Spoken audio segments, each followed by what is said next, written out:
I'm a long-term resident of Shrewsbury, and I'm going to talk about the North West Road's threat to Shrewsbury's water supply. I'm also a hydrogeologist with nearly 30 years' experience, and I've spent a lot of my career investigating Severn Trent Water's groundwater sources, like the Shelton borehole, which supplies Shrewsbury's drinking water. I have reviewed the Council's risk assessment for the Shelton borehole, and like the Environment Agency and Severn Trent Water, I have found that this does not provide reassurance for the safety of our water supply. The Environment Agency uses source protection zones, or SPZs, to protect our groundwater from pollution. The SPZ1 is the area immediately surrounding the borehole, where the strongest regulations apply, since the borehole is most vulnerable in this area. Shropshire Council intends to build a large roundabout with high-speed traffic in the SPZ1 for Shelton borehole, even though the Council's own policies strongly discourage development within SPZ1. There have been no ground investigations in the SPZ1 area, so the nature of the ground is largely unknown. In the wider area, the deposits overlying the sandstone are variable and include highly permeable gravels.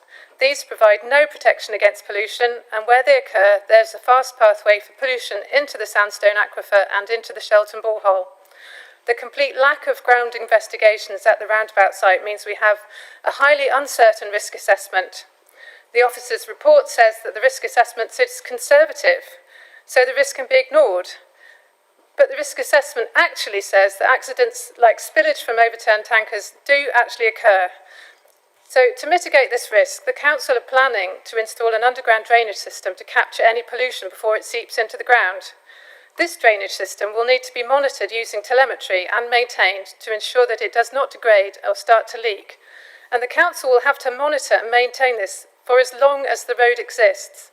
Shropshire Council's poor record on road maintenance makes me extremely worried about them taking on this responsibility. If Shropshire Council fail to protect Shelton borehole, they'll be liable to pay for the damages, and this will cost tens of millions of pounds to replace the borehole or construct a treatment system, not to mention paying compensation to customers for loss of supply. This is a risk that Shropshire Council cannot take, given their current financial situation. So, everyone has agreed there's a risk from building a high-risk traffic junction in an SPZ1. The EA and Severn Trent Water and many other experts are not satisfied with the risk assessment that has been presented. Shropshire Council will have to invest significant money and staff time to maintain a drainage system to protect our drinking water. Do you trust them to do this for a long time into the future? It's your duty to fully consider this risk to our water supply before you make your determination. Thank you very much, Heather.